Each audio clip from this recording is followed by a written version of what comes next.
Bonjour à tous. Merci de nous suivre pour ce flash d'information. Le président de la République, Alassane Ouattara, a reçu la ministre française de l'Europe et des Affaires étrangères, Catherine Colonna. Les échanges ont permis d'évoquer le renforcement de l'excellence des relations de coopération entre la Côte d'Ivoire et la France, les questions régionales et internationales, notamment la lutte contre le terrorisme, la piraterie maritime. Un certain nombre de trafics ont également été adressés. Le point de cette audience dans notre édition de 13h. Sachez également que Catherine Colonna, ministre de l'Europe et des Affaires étrangères de la République française, qui était accompagnée de l'ambassadeur de France en Côte d'Ivoire. Une forte délégation a été reçue en audience par Kandia Camara, ministre d'État, ministre des Affaires étrangères, de l'intégration africaine et de la diaspora.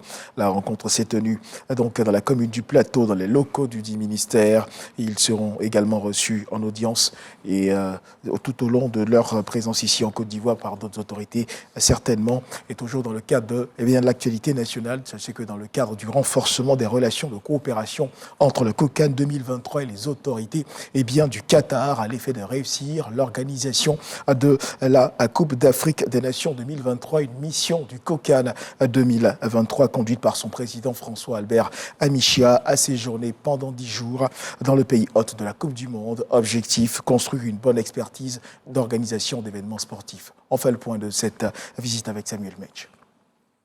Le COCAN 2023, conduit par son président François-Albert Amichia, a effectué une mission au Qatar du 29 novembre au 7 décembre 2022. En vue de s'imprégner des différents aspects de l'organisation pratique de la Coupe du Monde de football et de nouer des contacts nécessaires au renforcement des relations de coopération entre le Qatar et la Côte d'Ivoire pour une meilleure organisation de la CAN 2023. À Doha, son Altesse, le prince Ali Al Thani, président fondateur de la KI Bank, Qatar International Islamic Bank, a reçu le président du COCAN et sa délégation afin de les encourager et échanger sur les liens forts entre les deux pays. Nous sommes venus ici pour plusieurs raisons, mais la plus importante, c'est de nous imprégner de l'organisation de la Coupe du Monde par nos frères du Qatar. Et nous avons été très sensibles à l'invitation qui nous a été donnée.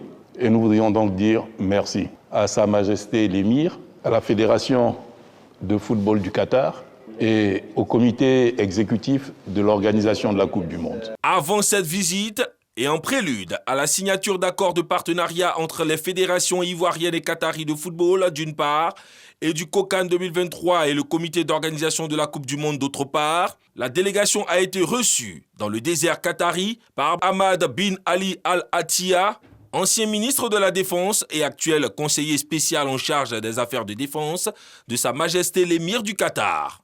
À l'invitation du président du COCAN, M. Ahmad bin Ali Al Attiyah a accepté et assuré de sa présence en Côte d'Ivoire pour la prochaine Coupe d'Afrique en janvier 2024. Et puis le monde de la musique africaine est en deuil. On l'a appris ce matin. Tchala Moana, artiste congolaise, est décédée à Kinshasa ce samedi 10 décembre à l'âge de 64 ans. Elle souffrait de diabète. Tchala Moana est connue pour plusieurs chansons à succès dans le pays. Originaire du Kasaï, elle était aussi cadre du PPRD, le parti de Joseph Kabila. Le décès de Tchala Moana, la reine du Moutouachi, a été annoncé par Jean-Marie Kassamba, président de l'Union nationale de la presse congolaise, l'UNPC, direction provinciale de Kinshasa. Notons que sa dernière scène fut à Abidjan. C'était le 7 août 2022 lors de la célébration des 45 ans de carrière de l'artiste ivoirienne Aïcha Koné. Une façon certainement pour l'artiste de dire au revoir à la Côte d'Ivoire qu'il a tant aimée. Et dans le tour du monde de l'actualité, on termine ce tour avec l'Afrique toujours, le Burkina Faso. Le gouvernement a annoncé hier vendredi la mise en place d'un fonds de soutien pour l'effort de guerre à l'issue d'une rencontre entre le président de la transition, le capitaine Ibrahim Traoré, et les partenaires sociaux, notamment des syndicats, le patronat burkinabé. L'objectif de ce fonds est de lever environ 100 milliards de francs CFA pour notamment payer et équiper les volontaires pour la défense de la patrie. Voilà qui marque la fin de ce flash d'information. Merci de nous avoir suivis. Je vous retrouve à 13h pour le journal.